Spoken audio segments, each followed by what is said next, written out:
bring that wire to the coast open? Yes, sir. San Francisco's ready. Go ahead. Hello, Frisco. Hammond talking. Yes, Mr. Hammond. This is Walt. Were you able to pick up Professor Howland's test? Yes, sir. The reception was marvelous. The images were much clearer than we've ever been able to televise. It came through on the micro shortwave and was using about 289. All right, thanks. Goodbye.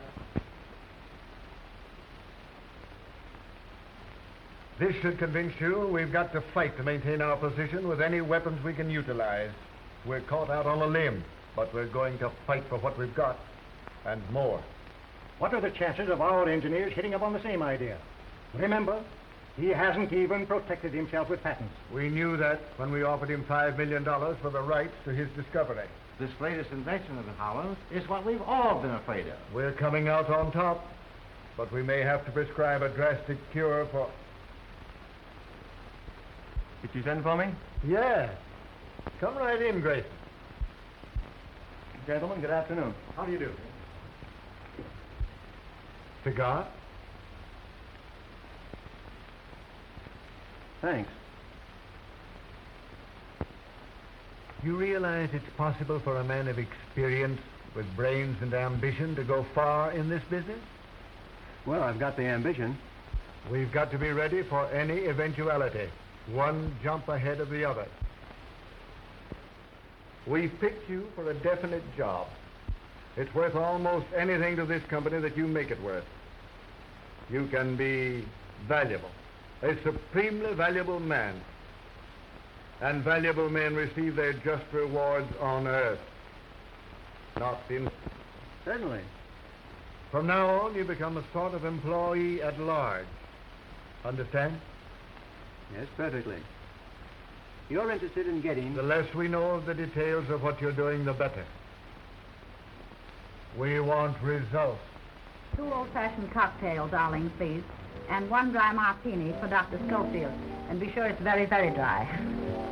Hello, Schofield. Hello. Oh, I'm sorry I missed you yesterday. We docked last Saturday, but I had to run on to Washington for a few days. Are you going to be here long this time? I'm sailing again on the 20th. Another criminal case? No. There's a conference of brain specialists being held in Berlin, and they've invited me to address them. It's weird, the way you can diagnose a living brain. All the credit should go to men like Jim, who devote their time and money to develop the devices we use. We may invent things, but when you fellows get hold of them, you use them for an entirely different purpose. It's no sense you're trying to hide your light under a barrel. All Europe's wondering what this latest development of yours is going to do to television. That reminds me, dear. Here's a wire I just received. They picked up the test in Vancouver perfectly. Oh, that's wonderful. Wonderful. Congratulations. This sounds like a meeting of the Mutual Admiration Society. It can't be that you 2 giants of the scientific world are embarrassed at the sight of a little girl like me. Do be sensible, June. You think I'm sensible even if Mother doesn't, don't you, Doctor? I think you're Now, be careful. Your professional reputation's at stake. very charming. Thank you.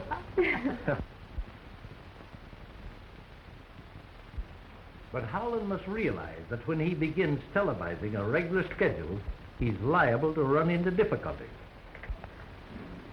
In what way, sir? He may not be so fortunate in securing men like yourself when he increases his operating staff. I don't think there will be any difficulty. You'll admit there is always the possibility of an employee becoming disgruntled over some fancied injustice. Dissatisfaction always leads to temptation. There's always purchasers for valuable secrets. I see what you mean. However, I doubt you'll be able to convince Professor Howland. Think it over. Goodbye. Goodbye, Mr. Barry. Hello. Oh, hello. Package. Really? Read Time magazine, will you? Oh, here you are.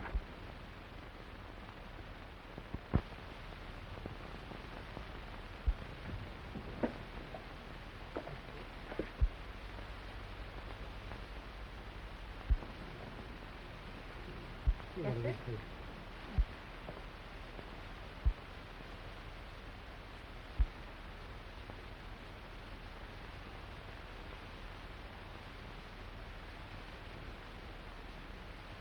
Mm-hmm.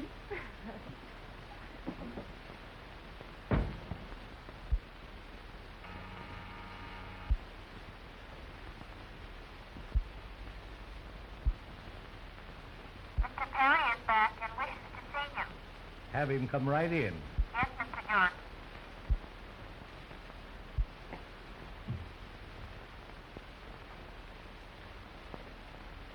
Well, well. This is indeed an unexpected pleasure. Sit down.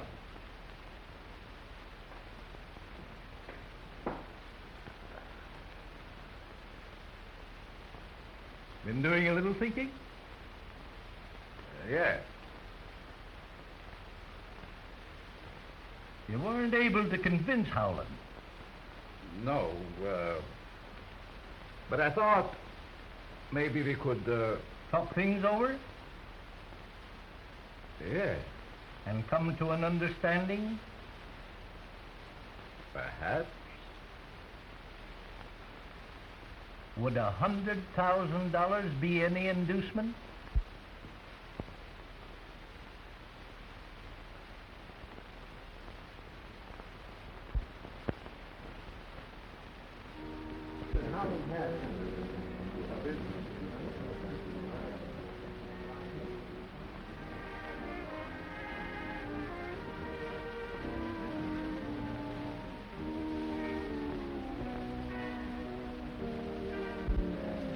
The last word in patriotical television, which I'm going to show you tonight, is so big that I'm really frightened every time I think of it, Ed.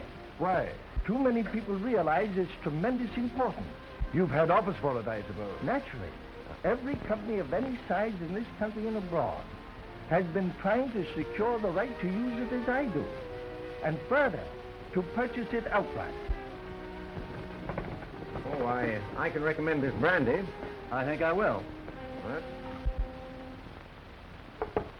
Over an island far over the sea, there is a collie whose way... I'm sorry, I couldn't get away. Oh, I beg your pardon. Disappointed? Not exactly, but you see, I promised to meet Dick here right after dinner. And instead, you ran straight into my arms. I did not. Certainly you did.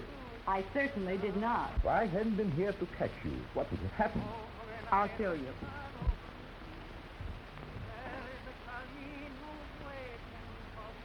I would have been strolling sedately along, admiring the beautiful view and the wonderful moon.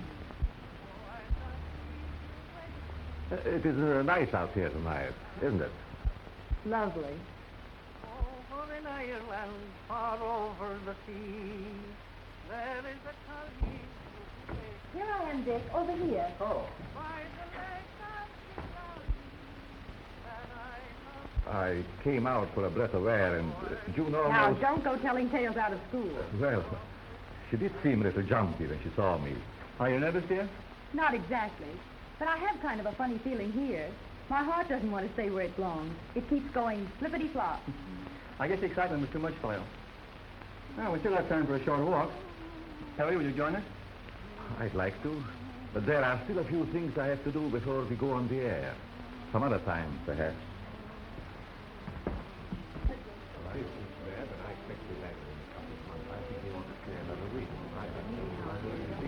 Very, very interesting, isn't it? Sorry, Missy. Thumbs all fingers. It doesn't matter, Arling. It's all right. When wine is filled with accident, steps of disaster hasten. Stop that nonsense. Pick up that glass before someone is really injured. No matter what happens, Arling always has a proverb. But I'm not a bit superstitious, but it does give one a rather creepy feeling. Oh, don't pay any attention to Arling. He has a mania for quoting Confucius and Charlie Chan. You know Charlie. Clever, these Chinese.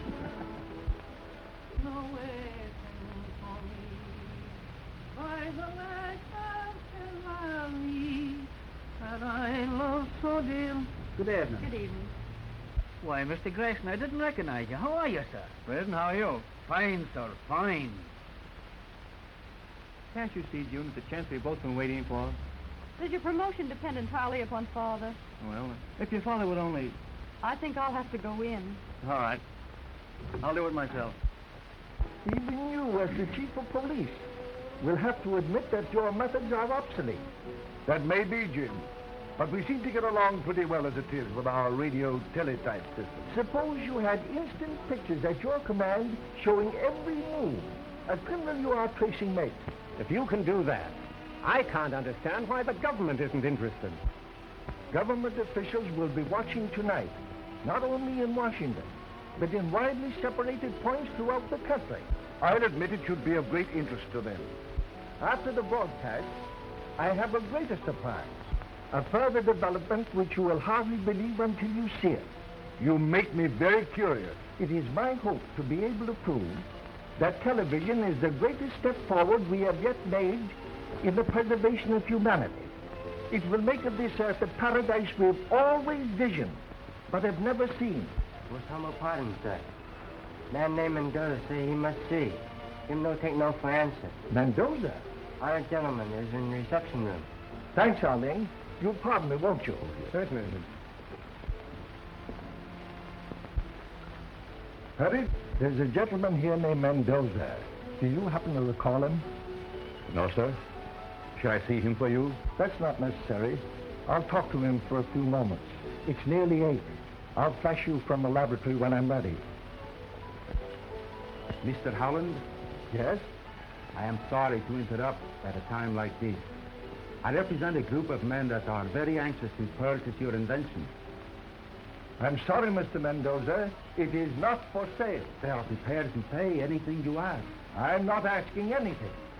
In that case, Mr. Howland, I must insist that you do not go ahead with the demonstration you are planning this evening. Just whom do you represent?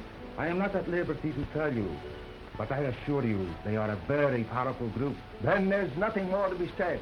Good night, sir. Good night.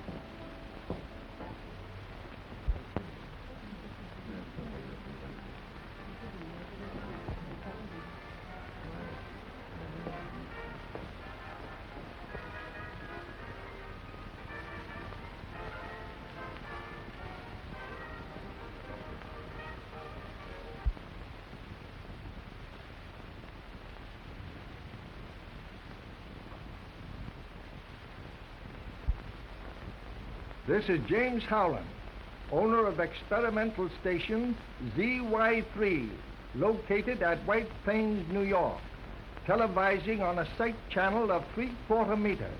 We are attempting to reach the entire United States direct without the use of relays.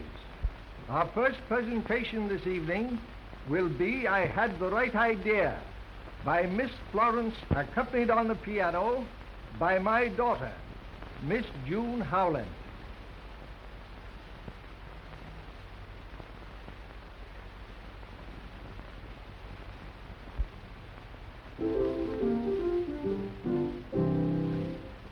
I had the right idea when I picked this night.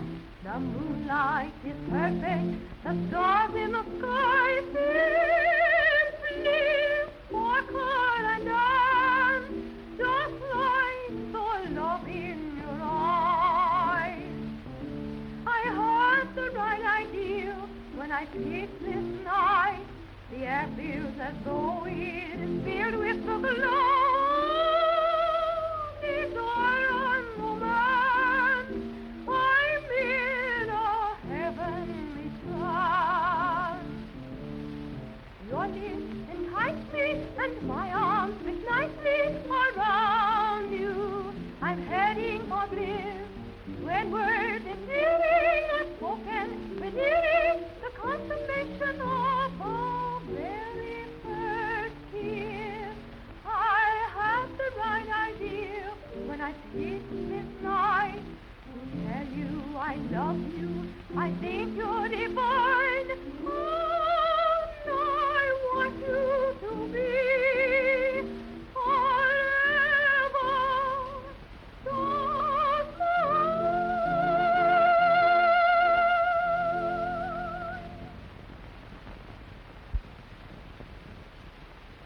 The few of us who are fortunate enough to have television sets have used them merely as a novelty.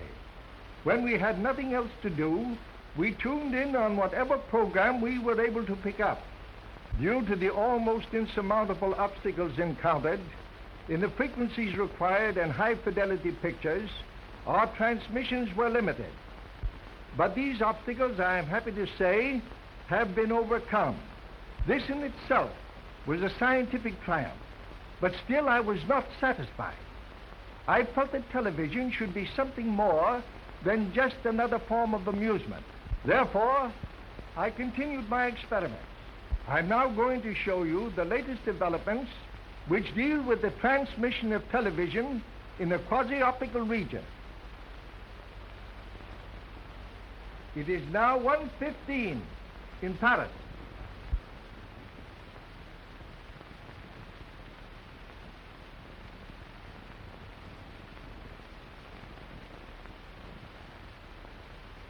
Wouldn't you like to see what's taking place in dear old London?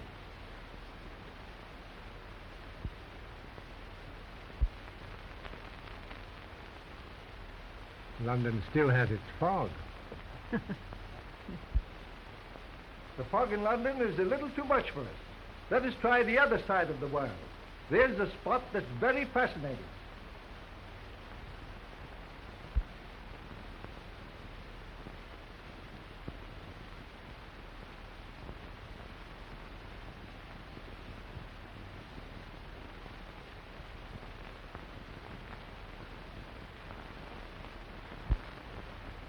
I just remembered a phone call I should have made. Do you mind? Certainly not.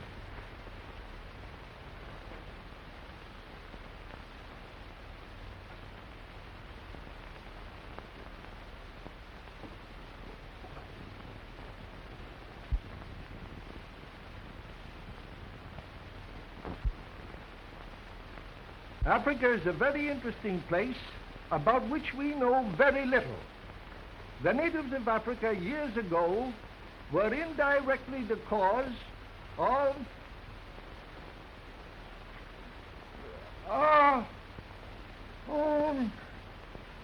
civil war.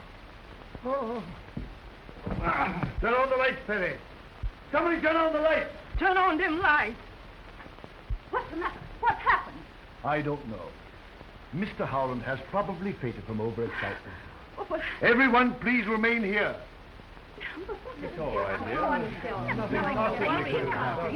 Say, there's something happened at the Howland residence. Yeah, we're covering it right away. Hello. Kitty Anderson's desk. Get me the Howland residence, quick. No. Me no understand what happened. Hello? What? No, me no can say.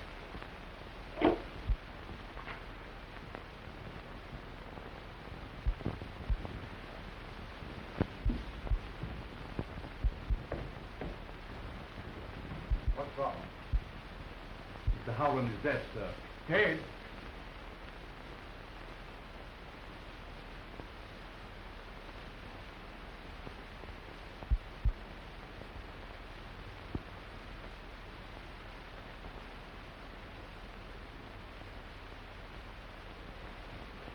When did you leave the drawing room? During the televising of China. It seemed to be out of focus. I thought something was wrong in the laboratory. Something was. Is that thing still turned on? No, Who shut it off? I don't know. Did the watchman let you up here? I didn't see him. You sure? Of course. You couldn't be mistaken, could you? I said I didn't see him.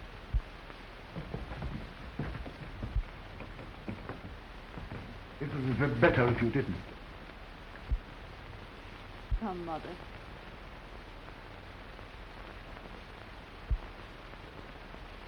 It looks to me like... Just a moment. See if you can find that watchman.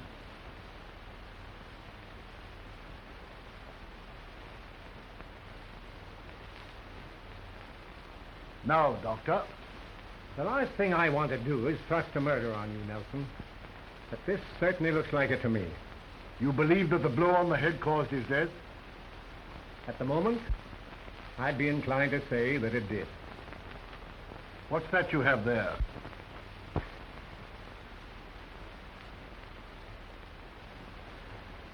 Some papers that were on the floor. Is there anything missing? A special cure.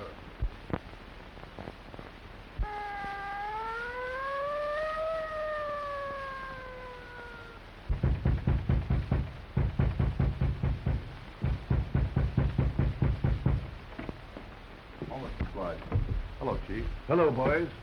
Now, I want a man stationed at each door, and I don't want anybody to leave this house. Fraser, you get a couple of boys and go up to the laboratory. Tell the coroner to phone his report to me here. Yes, sir. All right, boss. Refusing to let any of us go. But how could we be implicated? Well, there's no use worrying about that. It's merely a matter of routine. I hope you're right. Is it proper to infer you come on business connect with homicide? Never mind about that. Tell me what you know about Mendoza.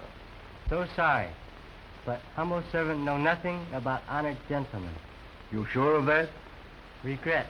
Humbly suggest you squander valuable time. Say, tell me, just how long have you been interested in television? Since student days in China, have honored to be one of 12 students sent all over the world to learn from masters. Did Howland know that? Such matters are not yet presented. Wonderful.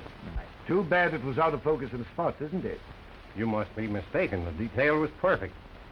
You're certain? As a matter of fact, I've never seen anything quite so clear. It was a revelation to me. Did you, by any chance, notice anything just after Howland fell? You mean the shadow that flashed on the screen? Yes. Could you tell what it was? It looked to me like the reflection of a person going toward him. Did you see Miss Spencer leave the laboratory? I sure did, with her sweetie. Shortly after that, I started to light me pipe, when somebody snaked up and grabbed me from behind. Oh, I'd like to get me hands on him. Think you could recognize him? Appreciate for Howland's invention. Who hasn't? Of course, you're interested in it from a business standpoint. Well, I guess you'd call it that, yes. Then why didn't you stay for the entire demonstration? Well, I promised Joan I'd meet her when she's finished. Did you? Certainly. Where? At the laboratory, of course. Did you stop on the way or go direct? Well, no. That is, when I left the house, I thought I saw someone moving among the trees. Whoever it was got away. I met June as she came down. Did you return directly to the house? Well, no. Aren't you getting a little bit personal? Come in.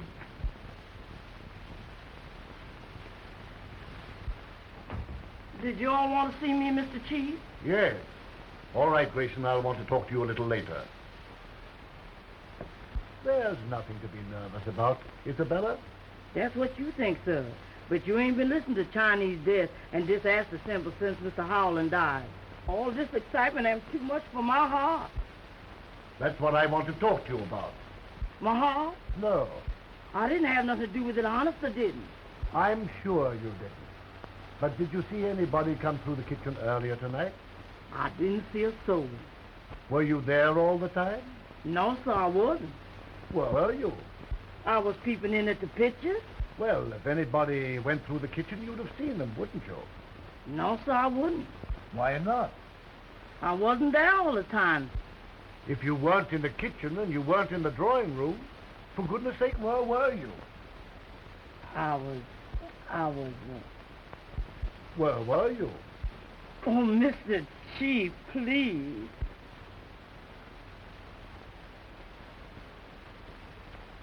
All right, run along, Isabella.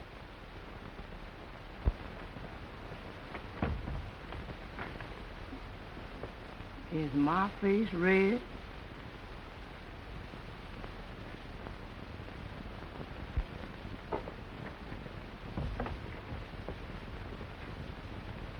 Come on, let's take a look at the rest of them.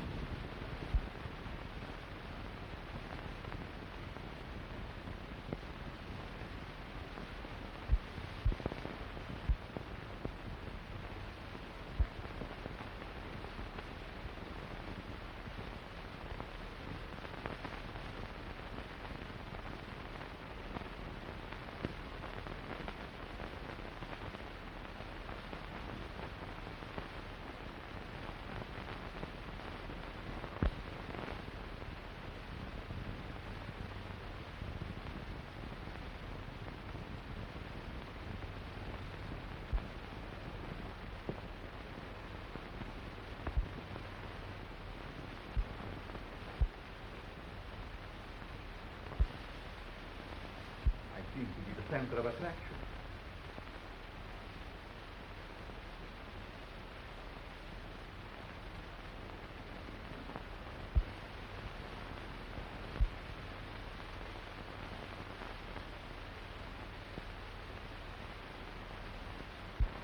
Well, I couldn't swear that any of them was the one. They all look alike to me in that soup and fish get-up. That's all for now, Riordan. Just how long have you been with Howland? I should say, let's see, about 7 months. How important a factor is the tube you said was missing from the television set? It's the most vital part of the hookup. Could it be duplicated? I doubt it. Mr. Howland designed it himself. Without his drawings, I'm sure it would be impossible. That's all for now. By the way, Doctor, did you see anything that looked like a figure going across the screen just after Howland collapsed? Sorry, I didn't. I was phoning at the time. Phoning? Yes, I called my office, but no one answered. That makes 3 people that were out of the room. Of course, you didn't leave the premises. I know what you're thinking, but you're wrong. Neither Perry nor Grayson had anything to do with this. Doctor, I'm sure Howland was murdered right before my eyes. I don't know how or by whom. But to me, everyone's guilty until he proves himself innocent. You shouldn't champion anyone. You know, I'm liable to get the idea that you know who did it. How do I know, Chief, that you didn't? Oh.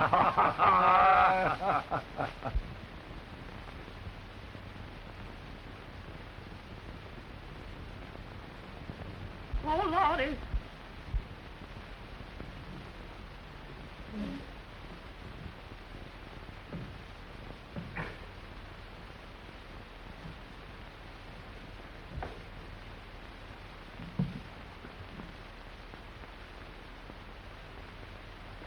This ain't mommy. Hey, wait a minute. Wait a minute. Let go. Hold that knife, boy. This ain't mommy. I know, but I got... Show you. I got one business to done in here. Wait a minute.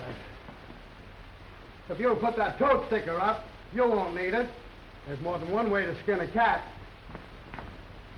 Hey, sister, if you stop shimmying, I'll just slide by.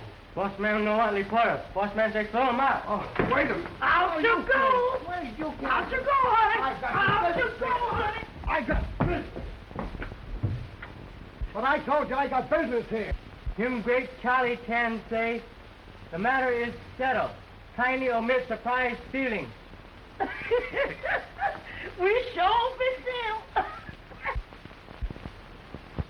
Where's Mr. Nelson? Why, I don't know. Would you mind trying to find him? Father's safe has been burglarized. You'd better notify him yourself. Anything new, Nelson? Mother would like to see you at once, Mr. Nelson. Father's room has been broken into.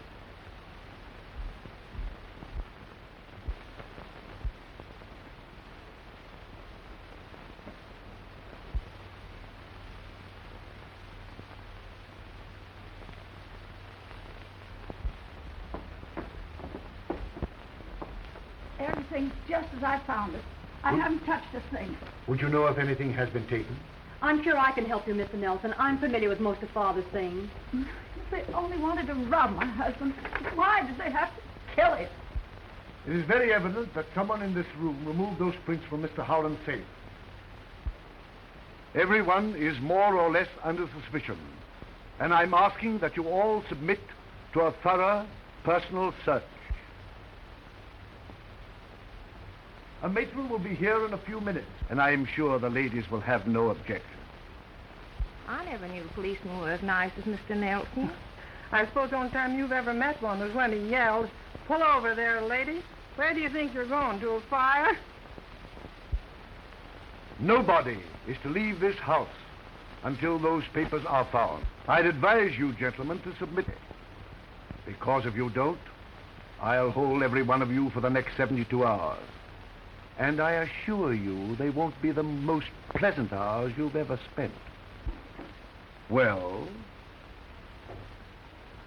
I have no objection.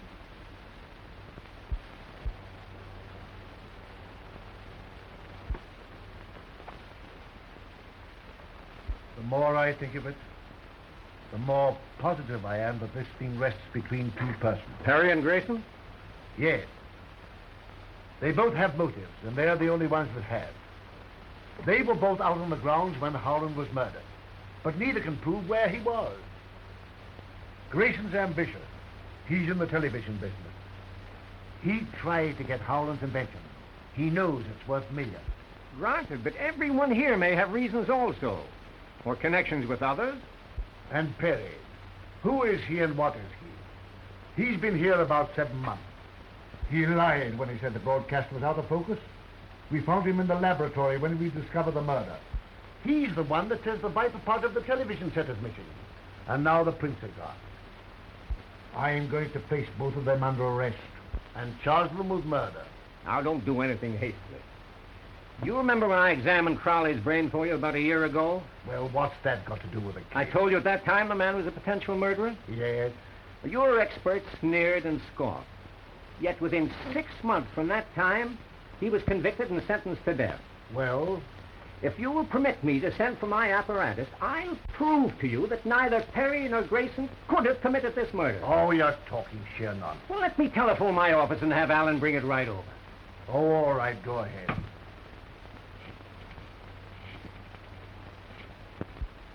You'll notice the nerve centers are invested by 3 membranes, which lie between them and the bones that form the walls of the cranial cavity and spinal cord. Yes? If part of the skull were resting on the medulla oblongata, it would materially diminish the faculties of perception. Does that indicate a criminal tendency? Undoubtedly.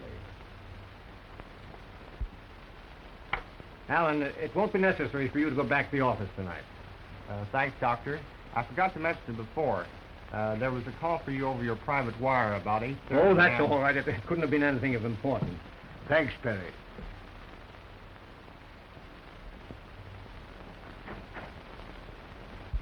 Have I convinced you, Nelson? Well, I don't know. Perhaps you have. Then you agree with me that neither of these men are guilty? In a way, yet yes, I'll agree with you. The only difference in their brain development is the size, and scientifically, that has no significance.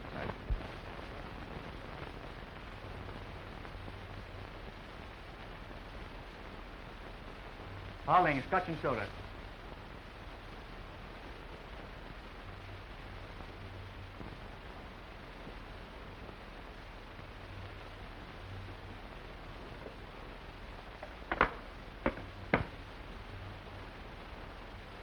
Glad I happened across you. The inspector wants to see you. He's upstairs. Oh, thanks. Well, I wonder what he wants this time. He wouldn't say.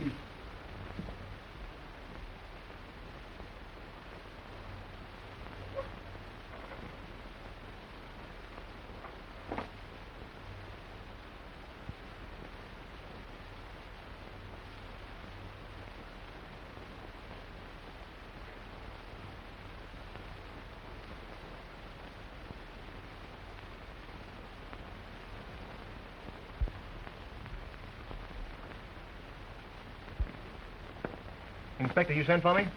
Huh? No. Well, Funny. You're getting a little close in here. Yes, it is rather warm. Where are you going?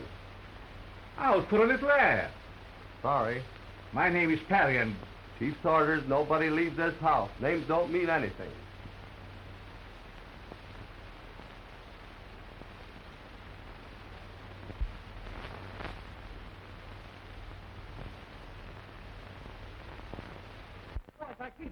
I got business here, and I don't want to be roughed up like this. I tell you, I wouldn't come into a house if I didn't have something to do. I told you I got business. I keep telling you I got business here. Can't you understand? That guy, I don't know how he gets in, but he's giving us a lot of trouble.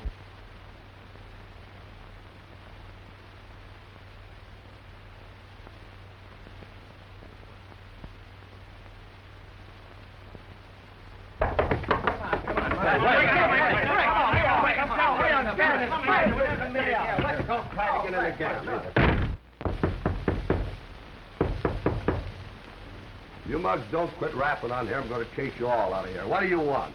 My name's Jordan. Chief Nelson sent for me. Okay, that's right. Go ahead. That's right, Coroner. Call me here as soon as you made an examination. Okay. I'm Jordan. Don Jordan. Of the International Television Corporation? Yes. You seem to be very concerned about Howland's death. I was watching his broadcast. When he collapsed, I telephoned here but couldn't get any information. So I telephoned headquarters. Well? I want to know if he died from natural causes or if he was... Murdered? Yes. And if he was? I think I know who did it. Suppose you tell me he was murdered. Howland had an invention which we were all more or less interested in, and... Never mind the preliminaries. Get to the point.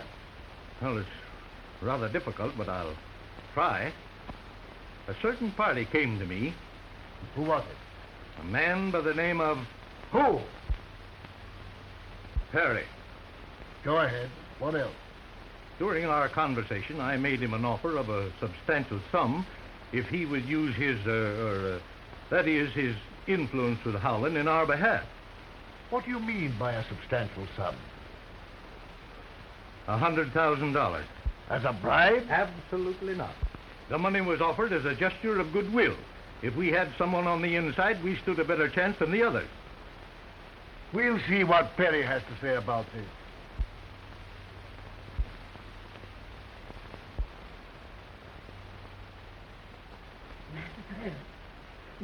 Oh, Lordy, Lordy! Oh, Lordy! What's this all about? Master Bear!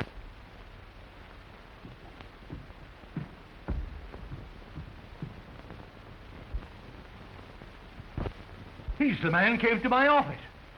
You sure? Positive. I wonder who could have done it. It's a mystery to me. That am Arlene's knife. It was stuck away in the corner of the bedroom. This is yours, isn't it? Yes. The knife belonged to me. Then why did you kill Perry? Mr. Perry is very good friend. Chinese do not repay friendship with death. You're lying. You know you killed him. Charlie can say sometimes look frightful liar. Take him to his room and see that he doesn't leave there. Master say he who takes what gods may send has learned life's most important lesson.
We got this thing going on. We're going out to stay. Well, I got business. Yeah? Say, listen to the way I come in. I got business in here. Boys, have a heart.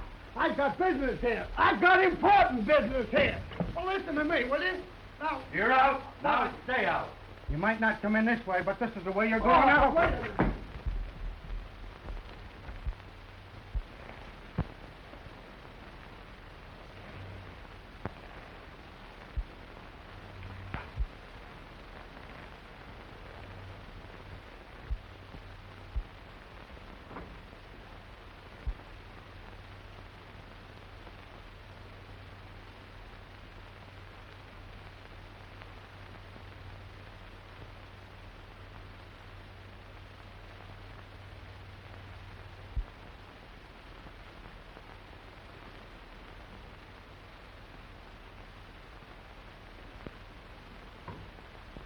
No, thank you. Mr. Nelson, I know it sounds perfectly silly, but I just saw Perry. Why, that's impossible. Now, dear, you're naturally upset and nervous. That doesn't alter the fact that I saw him. Don't you think you'd better take something to quiet your nerves? June, where'd you see him? In the upper hallway. Oh, Lordy, Lord, I done seen a ghost. Oh, I done seen a ghost. I know I seen a ghost. Oh, Lordy, Lordy, I know I seen a ghost. I know I saw a ghost. Oh, Lordy, damn that ghost again. The dead ever come alive. Missy, don't let him touch me. Be sensible, Isabella. He's not a ghost. What does this mean, Perry? I'm sorry, Chief, that I wasn't able to take you into my confidence before.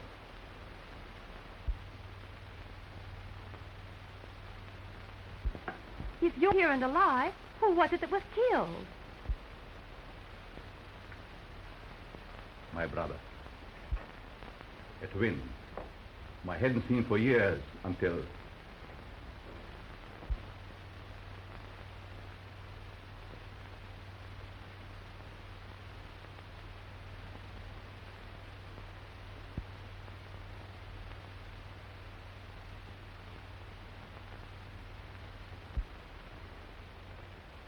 Damn, all things nice. It's tucked away in the corner of the bedroom. This is yours, isn't it? Yes, knife belonged to me. Then why did you kill Perry? Mr. Perry is very good friend. Chinese do not repay friendship with death. You're lying. You know you killed him. And being at a loss to know how he was mixed up in the affair, I refrained from making his identity known until I was able to make a further investigation. Perhaps I can clear that up for you. This afternoon, your brother represented himself as you to Jordan of the Radio Television Company. Represented himself as me? Yes. And do you know what took place between them? He was offered a substantial sum to secure the drawings of Howland's process. That explains it. Explains what? Posing as me, it was very simple for him to gain admittance here and have access to every part of the house. And he must have stolen the print. Yes. Tim Perry, take envelope from cigarette box on table. When was that? Just after you sent me after whiskey and soda. Then it must have been your brother who sent me on the wild goose chase after the inspector. When?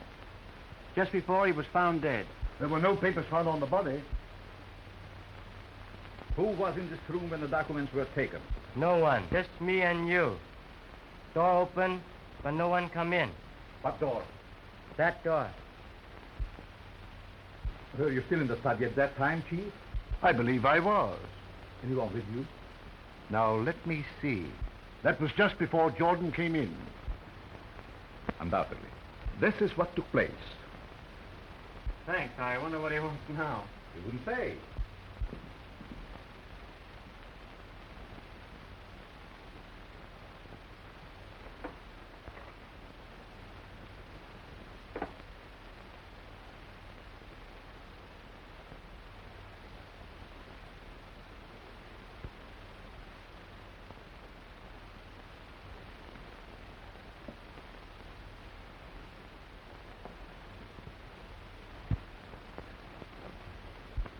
Isn't that correct, Doctor?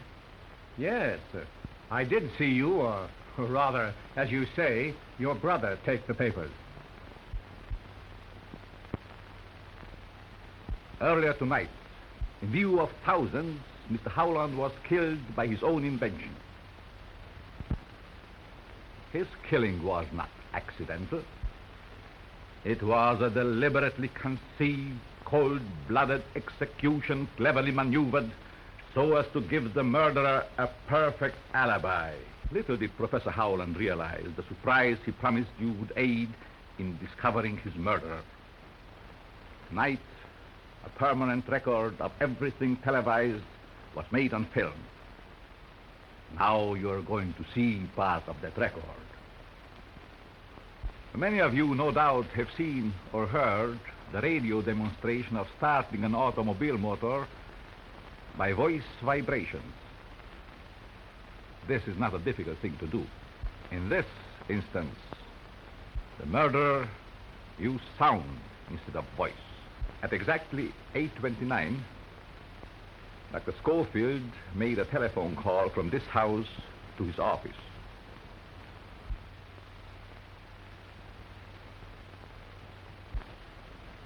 I will now show you what happened.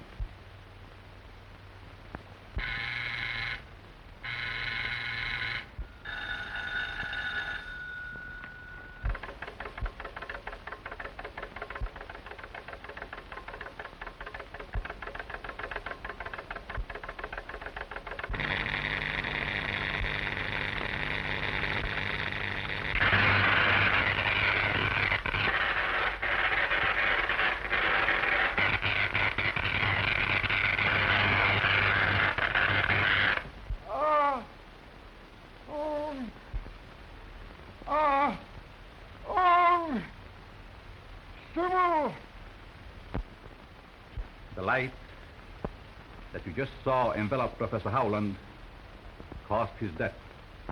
How could such a thing be possible? Dr. Schofield's equipment, which you have just seen, radiated waves direct to Professor Howland's laboratory.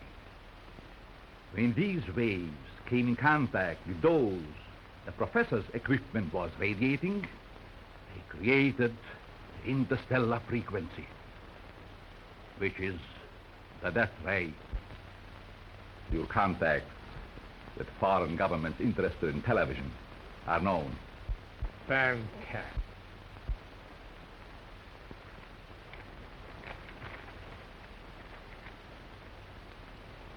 Do you recognize this?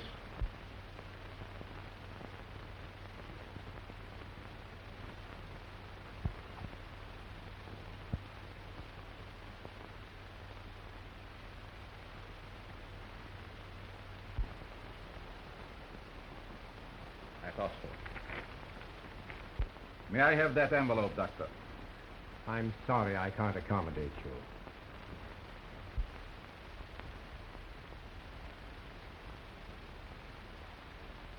And I object to strong-armed methods.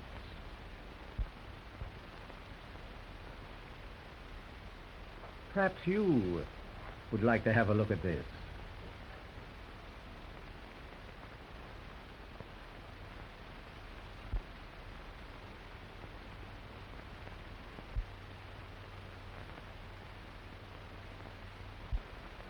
There doesn't seem to be anything in this.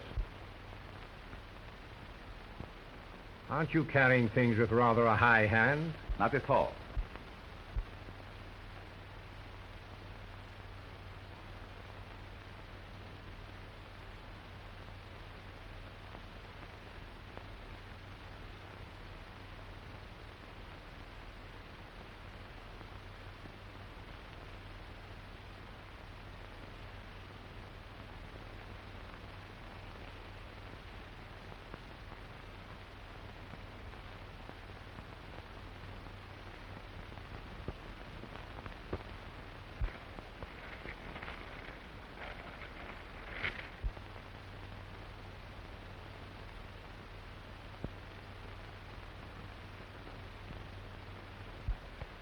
You nearly succeeded in accomplishing the impossible, a perfect murder. But in your eagerness to prove that neither Grayson nor I could have killed Mr. Howland, you telephoned your office, forgetting that just previously you had said there was no one there. Perhaps it was another number that I called and didn't care to mention it. Trying to be evasive, Doctor, won't help. Because your assistant let slip that your private phone rang about the same time when Howland was killed. That led me to investigate. When you saw the very thing in another's possession for which you had committed murder, you took a dagger from Arlene's room and followed my brother. You killed him, believing the suspicion the knife would cast on the houseboy would let you get away without any difficulty.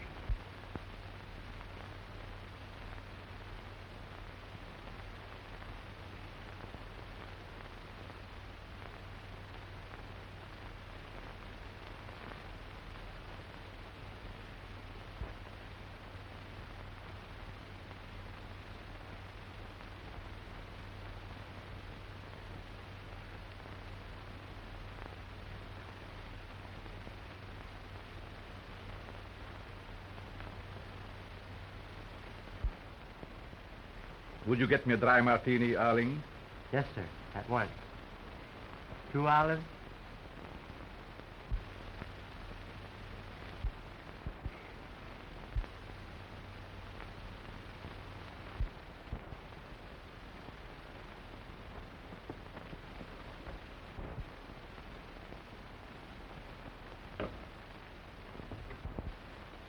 As Arling would say, even though the eyes may see, the mind will not believe.